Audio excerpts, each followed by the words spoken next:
สวัสดีครับมาถึง EP ที่109นี้แล้วนะครับผม EP ที่109นี้เรามาทำรูปดอกไม้แบบนี้กันดีกว่าครับผมทำยังไงนั่นเลยครับผมไปเราไปเริ่มทำกันเลยครับผมเริ่มแรกนะครับผมเรามาที่เครื่องมือสร้างสี่เหลี่ยมนี้นะครับหรือว่า rectangle tool เนี่ยครับผมสร้างสี่เหลี่ยมจัตุรัสขึ้นมานะครับเราก็ลากขึ้นมาตอนลากเนี่ยให้กดปุ่มชิปไว้ด้วยนะครับเพื่อจะได้เป็นรูปสี่เหลี่ยมจัตุรัสขึ้นมาครับผมจากนั้นทำการหมุนสี่เหลี่ยมนี้นะครับเราก็จะได้เป็นรูปสี่เหลี่ยมนี้ขึ้นมาใช้เครื่องมือลูกศรสีขาวครับ Direct Selection Tool นะครับเลือก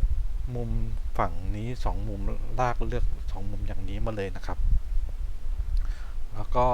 เลือกตรงจุดนี้นะครับดึงเขาเข้าไปเพื่อให้เป็นมุมมนขึ้นมานะครับผมส่วนจะเข้าไปลึกแค่ไหนก็แล้วแต่ความชอบแล้วกันนะครับส่วนผมเลือกเข้ามาตรงกลางนี้เลยครับก็จะได้เป็นอย่างนี้ขึ้นมาครับผมจากนั้นเรามาที่เครื่องมือ Line Segment Tool นี้นะครับผมว่าเครื่องมือวาดเส้นตรงนะครับทำการวาดเส้นตรงจากยอดด้านบนลงมาด้านล่างนี้ครับ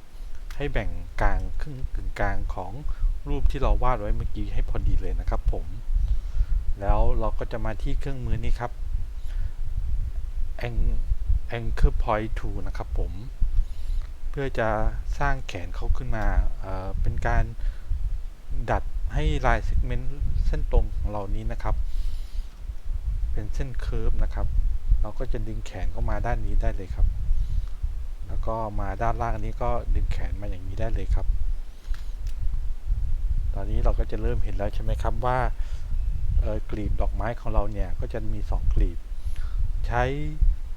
selection tool นี้ลากเลือกทั้งหมดเลยนะครับผมแล้วก็มาที่เครื่องมือ shape binder tool นี้นะครับทำการคลิกเป็นการเหมิบรวมเลยรวมด้านนะครับผมตอนนี้เนี่ยเราก็จะได้เป็นกลีบอย่างนี้มาแล้วนะครับด้านนี้ก็เหมือนกันนะครับจากนั้นก็ทำการลากรวมกันอีกครั้งนึงนะครับผมมาที่ถาดสีของเรานะครับเลือกสีที่เราต้องการที่จะใช้นะครับแล้วก็จะเป็นสีชมพูนี้นะครับผมเอาเส้นสโตรกนี้ออกไปซะตอนนี้เราก็ได้มาแล้วกลีบหนึ่งนะครับผม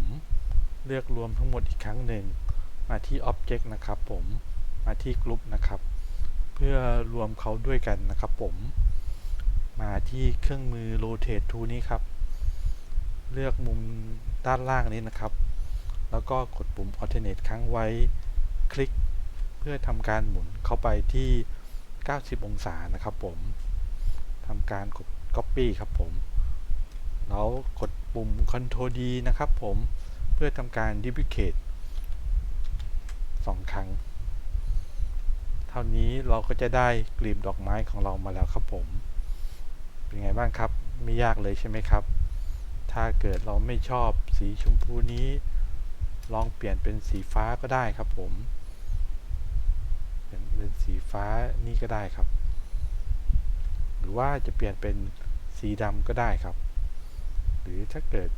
ต้องการเป็นสีแดงก็ได้ครับสีแดงหรือว่าบานเย็นลองเอาไปทำดูนะครับผมสนุกดีเป็นไงบ้างครับผมสำหรับ EP นี้ถ้าเกิดชอบยังไงก็ฝากกดไลค์กดแชร์กด Subscribe ด้วยแล้วกันนะครับผม